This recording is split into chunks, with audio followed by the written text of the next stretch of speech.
I wish I had a song for you, but I don't. So apparently I speak at TED conferences now, which is a very strange thing for me at least, not something I ever expected to do. But I suppose I've spent the last 5 or 6 years doing things that I never really expected to do with type and typography, so maybe it's not such a, nice one, maybe it's not such a big leap. For the uninitiated, which is, I'm hoping most of you, typography is the craft of creating and composing type. It's pretty niche, I won't lie.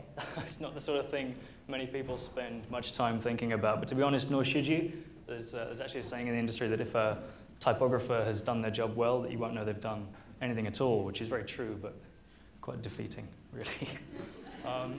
So I smiled when the invitation to speak came through, because why not, as positive as it is, isn't really a phrase that I readily associate with typography. It's much more of a because industry. And what do I mean by that? Well, it's really fussy. It's very fastidious. It's rife with rules and guidelines and terminology. And if I was going to be dramatic, I could say dogma, but I don't know if I need to go that far. And it's kind of been that way ever since the introduction of this guy, movable type. I'll just leave him here. I guess that came around about 1,000 years ago, and then the printing press followed about 600 years ago. And things haven't really moved on much from this. It's a pretty simple object, kind of one step up from a potato pin, but from around that, this whole kind of world of terms and ideas and ways of working kind of grew. So just to give you the top line, this is nice, I have props. If you're thinking about just a single letter, you might need to know just the anatomy of the typeface, the constituent parts. You need to think about how it's going to sit next to the other letters, the kerning, the leading, the spacing, the tracking. And all these weird, arbitrary measurements that don't mean anything to anybody. The M's, the N's, the picas and points. It's a bit of a nightmare. And then when you start to actually work with any quantity of text, it becomes another can of worms entirely. And this is where a lot of the sort of spoken or unspoken rules of typography come into play. Things like no more than 13 words a line, no more than two typefaces in a project, no more than 6 columns on a page. And suffice to say that no one needs to know any of this, but all you do really need to take away is that a typographer's ultimate goal tends to be a combination of these 3 elements: clarity, legibility, and balance, and those will go on to inform what we suppose to be good typography. So all this would be fine, all this would be absolutely perfect, but for the fact that typography is something of an errant child, in my experience. It doesn't really like being told what to do, and that's a pretty odd thing to say, but let's talk about this guy again. Now, you can be a master printmaker. You can set each letter by hand in a chase that's as solid as a rock. You can go so far as to ink each letter individually if that's the kind of thing you need to do. But ultimately, once you put it into the press and you let it go, you don't know exactly what's going to come out the other side. So this is the same O, printed 3 times. You could argue that I'm just a really bad printmaker, and you might have a point. But you can see there's 3 very different results here, and that's down to a lot of factors. That's the grain of the wood, the patina, the degradation of the letter over time. See if you woodworm creeping in. Different papers, different paper stocks, and even human error. They all go in to inform the look of this thing. So it is, in no small order, chaos. And that's kind of completely at odds with what it is to be a typographer. The whole thing about typography is about having complete control over what you do. And I don't know about yourself, but I really, really like chaos. I actually find it a lot more interesting not knowing what's going to happen than knowing exactly what's going to happen. So I got really excited about working with letterpress back at university, and that and the fact that the process completely dictates the look of the product was something I really responded to. So for a long time out of university, I worked almost solely with letterpress. There's a couple of examples here. This piece for the New York Times, book cover here for Simon & Schuster, and this ad for the Economist. So I was very happy with this work for a long time, but I started to think that maybe this sort of chaos wasn't restricted to an arcane printing process, or maybe it was something that permeated design at all levels, but it wasn't something that you tend to think about. So I've got a couple of examples of what I mean here. So this obviously, this looked perfect once on somebody's screen. Even on the bed, when it was being cut out by the sign maker, this would have been perfect, but of course nothing exists in a vacuum. Letters fall off, and this actually goes on to become something quite profound. Paint peels, vinyl letters drop off, posters get torn down, they get pasted over, people graffiti over them. And even in modern printmaking, modern printing presses rather, you still have your accidental things here. So this image in particular was one that stayed with me for a long time and actually inspired a lot of work. As sad as the story was, I mean, it's about a drive-by shooting. A man's dead here. And all I could think was, how perfect is that? How perfect is that illustration? You know, we're talking about a drive-by shooting, and here we have a headline just riddled with little bullet holes. And it was completely by accident as well. No one decided to do that. That wasn't a design choice. So I started to think that maybe these accidents weren't such a bad thing. Maybe these accidents were things that you could use to better tell stories and to communicate language. Now, a lot of my sort of forebearers, people who I was inspired by at university, sort of clocked that the public were used to seeing type in various states of disarray.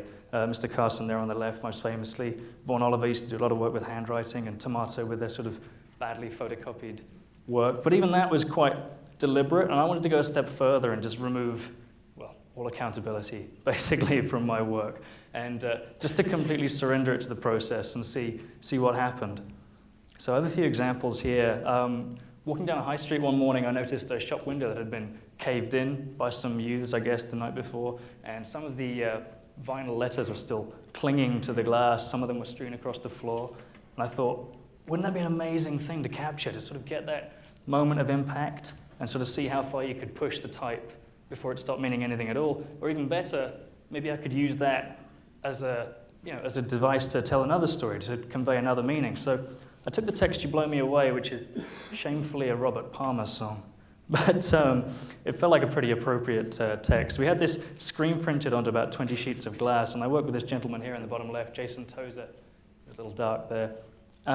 He's a kinetic still life photographer, and he seemed like the go-to guy to work with on this project. So using a sound reactive flash setup, we were able to sort of suit up and use a catapult to fire various objects through the glass and capture that sort of moment of impact. We could dial it back a little bit and get something completely abstracted, and then maybe like a quarter of a second afterwards, you get these beautiful shards of glass and type just hanging in midair. Now, that doesn't say anything anymore. Obviously, it's completely illegible. It certainly doesn't say You Blow Me Away, but I think it does more to convey the meaning and the emotion behind being blown away than any sort of still piece of typography ever could, and that kind of went on to inform a lot of my work. They're sort of sacrificing the legibility of the type in favor of communicating the actual meaning of the type. So that series did me no harm at all, and I got quite a lot of work off the back of it. Creative Review were sort of pretty quick on the bandwagon. They asked me to create the annual cover for them in 2010.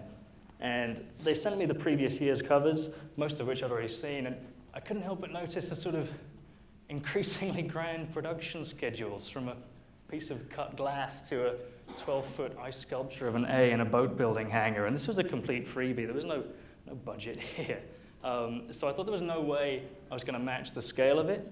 And another thing I wanted to sort of buck was this trend of it feeling very cold and inhuman. Creativity is a very organic and human process, and I really wanted to inject some life back into it. So into the lab I went with a gentleman called Frank Conrad, who is an immunologist at the University of Colorado over in Denver.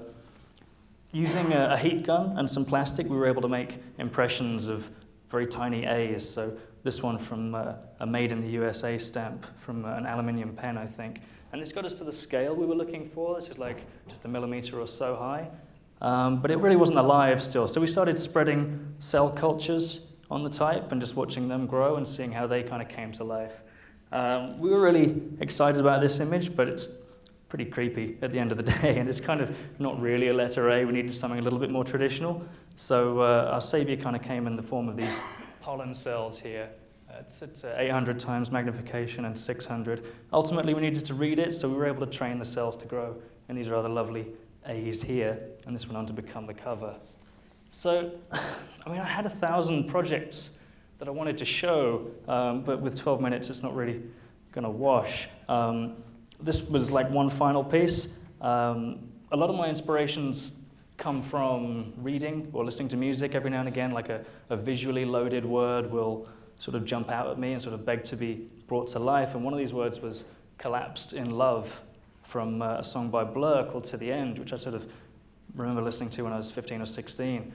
And so using some sheets of crushed chiffon silk, a photographer friend of mine, Bill Wadman, and I set about throwing the silk into the air and shooting it on the way down. And a lot of my work sort of relies on the 1,000 monkeys principle. You know, you give 1,000 monkeys 1,000 typewriters, and eventually you'll get Shakespeare. You know, if you throw silk into the air or any material enough times, eventually you'll get shapes that you can, you know, recognize as letters and sort of start to build these sort of floaty, ethereal, kind of dreamy type out of. So I guess I really wanted the headline and the takeaway of my presentation to be that it's all right to let go. It's okay to not have complete control. I think so much of what we do these days is all about exercising complete control over whatever skill or craft it is you do. And I think outside of the airline industry, letting go is really something that can be embraced by everybody. I think if we all sort of take more time to focus less on the deadline and on the finished piece and spend more time sort of enjoying the journey and the process that it takes to get you there, then we all might be more impressed and surprised by the kind of work we can do. I hope that made any sense. I came in under time. Thank you very much.